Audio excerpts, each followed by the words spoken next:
Hello, lovelies. My name is Jen, and welcome to Genuine Reactions. Today we are watching Sentenced to be a Hero, Episode 8, Sentence, Undercover Investigation in District of Sodrick 1.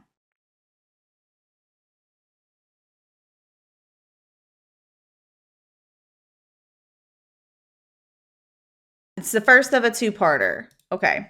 So we are going to dive into this. I hope that we're still under, like, how did she word it?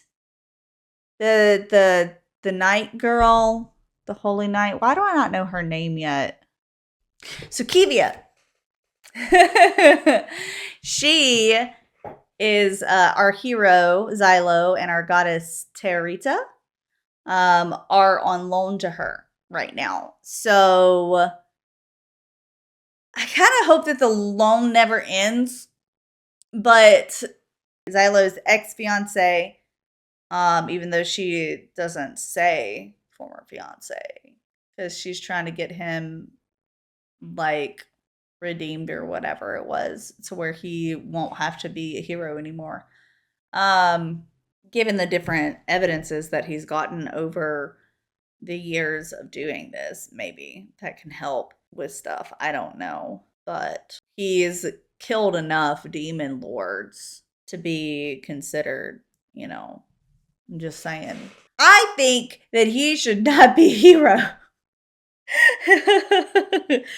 I'm just saying.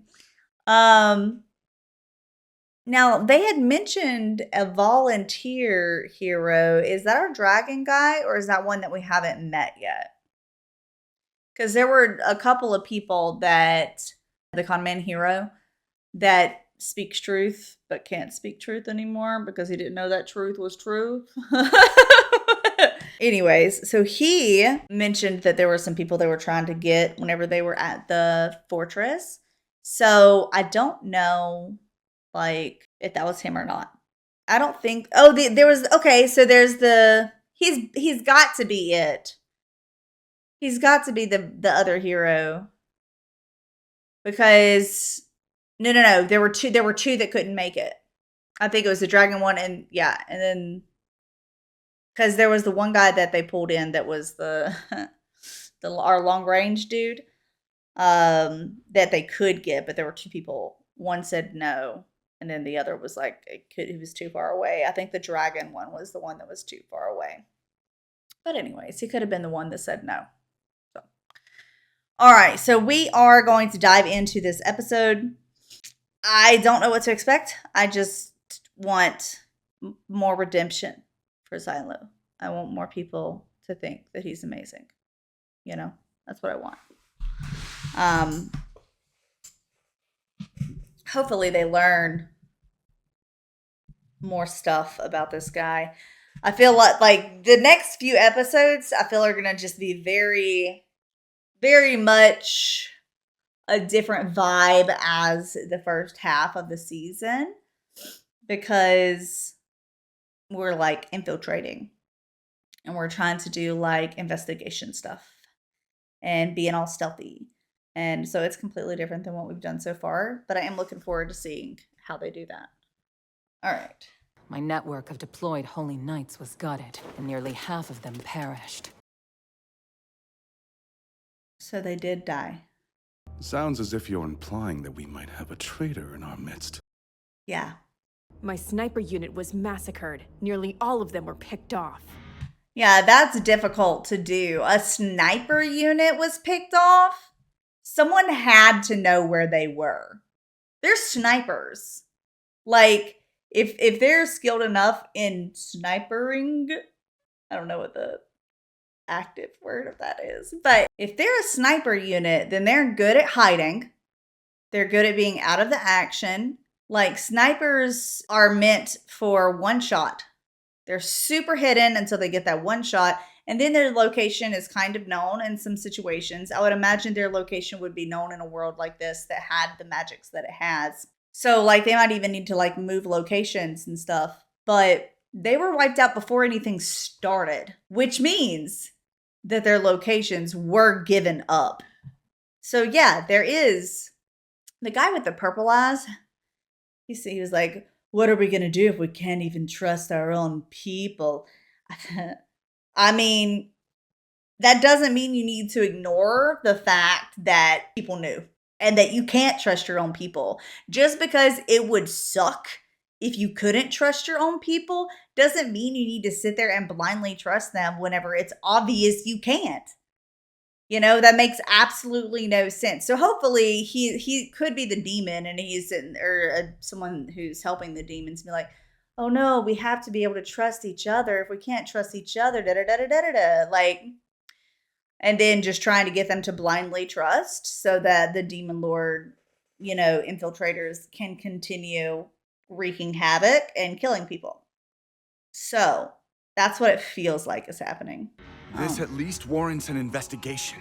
You should contact the 12th Order of the Holy Yes. Knights. Though they specialize in intelligence, they strictly remain hidden from the public eye. Okay, well, don't put them in the public eye. They still receive orders. They don't just do whatever the heck they want to do and investigate whatever they feel like investigating. If they keep out of the eye of the public, then how do they get the information of what they need to look into? Like, they receive orders. They aren't just above everything. So they'll just receive orders. That doesn't even make sense. How go the interrogations, Potoshe? Not well, I am afraid. Toshe? Is that her father? Because he called her by her other name. And they have very similar hair colors. Sound advice, Uncle. Uncle. Sorry, not father. An assertive tone delivering words of conciliation. Potoshe, you could learn from this man. Yes, you could learn from this man. Did you hear that, simple guy? I think I like him. He said you could learn from this man, meaning that this man, this hero, has qualities worthy of trying to duplicate, to replicate, to learn, right? I like him. I'm appalled by your utter failure. We weren't expecting a dragon. Oh, she survived. By the way, that man is an amateur. You should take him off the job or kill him where he stands. Are you referring to me?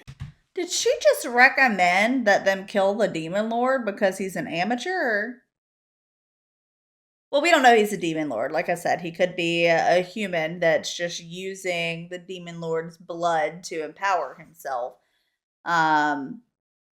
Which in this case would make sense that would be it instead of the other, because you could just give that blood to somebody else. I would like to purchase another book.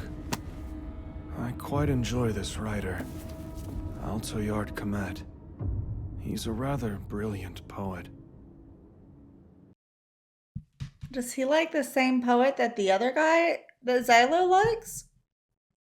Also, side note, so he is a human with the demon blood in him because they found him.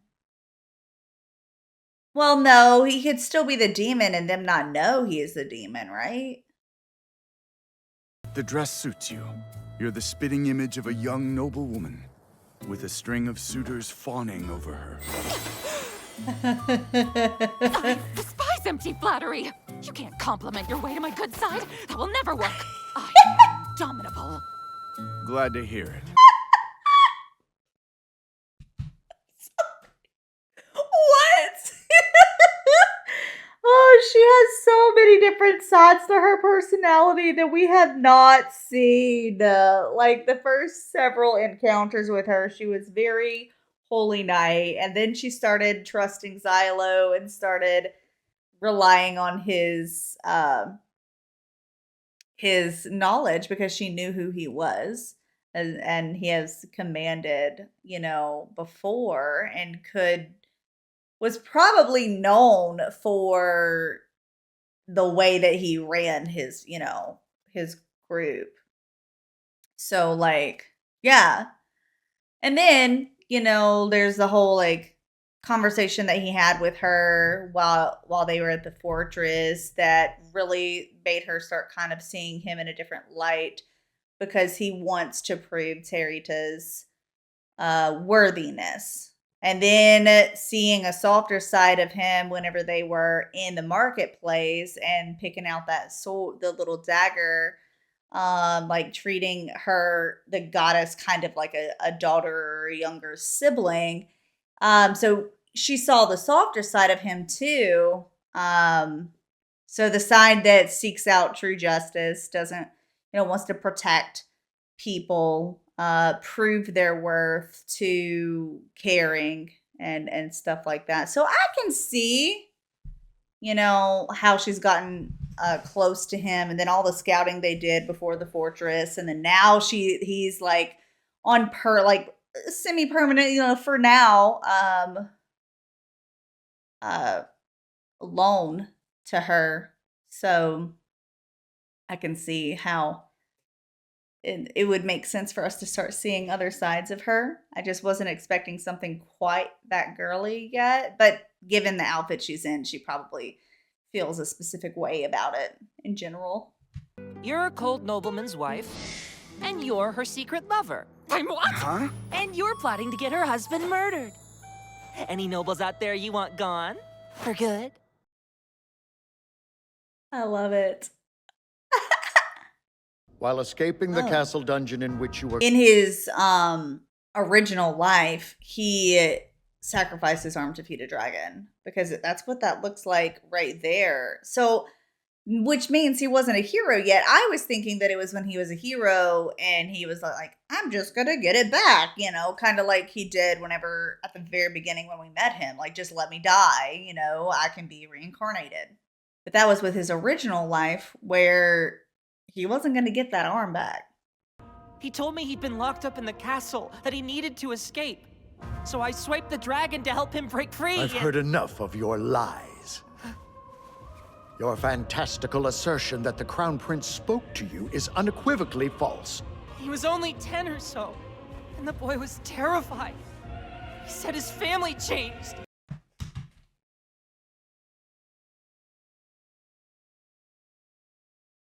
So that was the moment when the dragon, sorry, not dragon. That was the moment when the demon lords took over the royal family. Lock me up, fine. But someone has to save the prince. I beg you, someone help the prince before it's too late. We cannot continue the trial like this. Lord Confessor, I believe death would be a reasonable sentence in this case. They want to do death because they don't want him telling people that the prince is, like, in trouble. And he's clearly not going to stop talking about it because he doesn't even care what happens to him. He literally just wants the prince to be saved. Dota Luzulus, you are hereby sentenced to serve as a hero. He probably got a seal on him as well that makes it to where he can't speak about that moment with the prince. I wanted my own future, secured with nothing more than my own talent. My uncle has supported me in that endeavor, always. Your turn to share. Let's see. So, your fiancé... Xylo! I finished scouting the guild. Oh my gosh, I love it so much. Okay. Now I have another, end goal for this, right? I kind of don't want Xylo to be engaged to that woman anymore. So that means that either she's going to have to die at some point, right? Which is totally possible given the fact that her noble family is here and her little army is trying to figure out the infiltration stuff, and she's pushing the wrong buttons for people, so she could easily be killed, because she's doing the correct stuff, which is unfortunate. I don't want her to die. That is a way. Another way is that he just never gets approved to not be a hero anymore, so he can't marry her, and then he just is always assigned to Kivia's. You don't have to get married to be together, right? So, he could be assigned to her. frozen. But anyways, another one of my hopes for the end of this is that they get together, Kivia and Xylo. They've been kind of slowly hinting a little bit more towards it. Like with her like being like, oh, he's looking over my shoulder and kind of like moving off to the side. Like the closeness was just like a little like, woof, wait, what? You know, there was that moment. And then there was like when there was another moment too. The other one that's sticking out to me right now is when the fiance was like, come up with a better excuse next time. You know, she's like, it's the rules. Someone has to listen and make sure nothing bad's being planned or anything, you know? Which implies that the fiance got the vibe that she's kind of into Xylo, probably, you know? Okay. All right. Sorry. That was fast. Good work. Honestly, maybe a little too fast. Huh? For more than one reason. Reason number one, you could have not done as good of a job as you needed to do. You might have left something out. But two, she was about to ask Xylo something and you messed it up. Okay. All of this is for my family. Hey, does the demon lord have your family? And that's why you're doing all of this? We are having trouble with a third son from one of their branch families. I had the misfortune of marrying into that family. But then this man and I, we pledged body and soul to each other. I can't. Oh my gosh. I'm like embarrassed for her. Look at Xylo's face. You don't have to share all of it right now, Kivia. Oh my gosh, calm down. It's okay. That's why I want my husband killed. So I am free to live out my days with my lover. I can't. Oh my gosh. I wonder what Xylo's gonna say. She's so dramatic. I had a feeling your personalities were doomed to clash, but not like this. What? Why would you say that? What's wrong with our personalities? You always come to the most asinine conclusions. Is there no brain between your ears? No. If only it were that simple. His mind is incapable of accurately judging others. I agree. His observational skills are on par with the Susubanimal. I would go so far as to say your average tree is smarter than him. Can you please stop bonding over insulting me?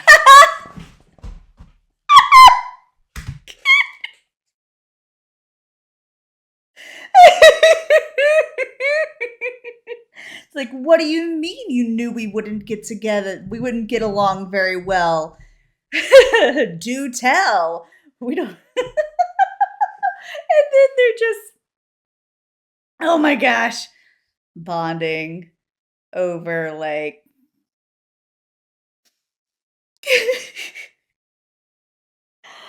I still want Kivia to win. I don't care if they bond and become friends. I want Kivia to win. Although I feel like she's gonna end up dying. Not Kivia, but the fiance. It looks like they have something that they're about to like blow up the wall and then like go in there and try to grab Xylo and Kivia. But I feel like she might die in the process.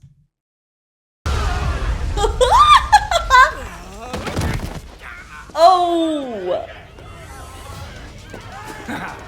We caused some solid chaos. Ha! This isn't how I foresaw the mission going. My goodness. You're going through with it. Right. We have a chance to smoke out District of Sodrick and clean up the town while we're at it. Seriously? Think of it as our civic duty.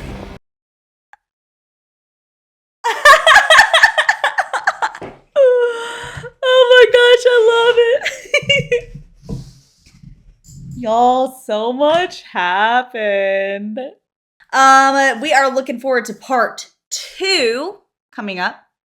For those of you on Patreon, you get these twice a week. If you're on YouTube, the rest of the series is already on Patreon at this point. If you were interested in going to finish checking them out there. But yeah, I'm excited. I don't think that guy is the Demon Lord. I think that they're fueling him, but he could also still be the Demon Lord and them just not know it. Is that possible? Because he was speaking to the assassin lady. He was talking to her like he was just a regular old human that killed a bunch of people because they ticked him off or whatever it was, right? Like it was just, oh, he was there and da-da-da, and he just killed all of them, you know? Like he's very skilled and he can kill easily. So you need to train him. So he was speaking about him like he was a human. However, he could know that he's a demon lord and he could just be saying that to the woman to get her assistance in training him to keep him on the field for battle. Now with that being said, I kind of feel like he's not human even more now after this episode than the last one. I was feeling like he was the demon lord and that maybe he needs human blood to keep his human form because he said, oh, I'm low on blood. So blood is needed somehow. And it was either he's the demon lord and needs human blood to keep his human form, or he's a human and needs demon blood to keep the strength in him, right? But there was the warbling in the fire that made me feel like he was the demon lord. But a couple of the other things, last time, he had mentioned how, oh, you're teaching me so much, like not to give away your real names. Any adult human that's doing something that's not like within the bounds of the law would know not to share your real names. Like any human that had reached adulthood would know that. Growing up in any way, shape, form, or fashion, whether it was just a little homestead where it's literally just you and your little family unit on a farm, and that's all your childhood life. Like you would know, like you would just know. Anyways, but also this time he was reading from a poetry thing and he's like, I want my pay increased too. I would like to buy another poetry book. I mean, do you really need a pay increase to buy a poetry book? Like, I guess I don't know how rare books are here, to be fair. If it's anything like, what was it, Apothecary Diaries? No, not that one. The one where they were where she was reincarnated and she had to learn how to make paper and stuff. I don't remember what it was called. Hold on, I'm gonna look it up real quick. Ascendance of a Bookworm. That's what it was. Sorry. The Apothecary Diaries. It was the A. The Ascendance of the Bookworm. Apothecary, like the A's were what was throwing me off. Anyways, so the Ascendance of a Bookworm. Books were very rare. Like, if you were a normal family, you didn't have a book. Not even one. Now, obviously, I don't think they're that rare because a hero has one. But I don't know how rare books are and how expensive they are in this. But there was that one guy that was the head of the Holy Knight area that had like bookshelves of books. But you would think a Holy Knight dude would be rich. Maybe not as rich as nobles, but he could also be a noble. I don't know. I got a little bit of a side tangent there. But anyways, so we don't know how expensive that is. But it was very like almost childish to be like, oh, I want to read the next book from this author, you know, like I want to read the next poetry collection. I mean, it wasn't like super childish, but it was very like kind of naive. Asking for a raise so that he can get the next poetry book. It was like he had never had to ask for a raise for anything. You know what I mean? So I don't know.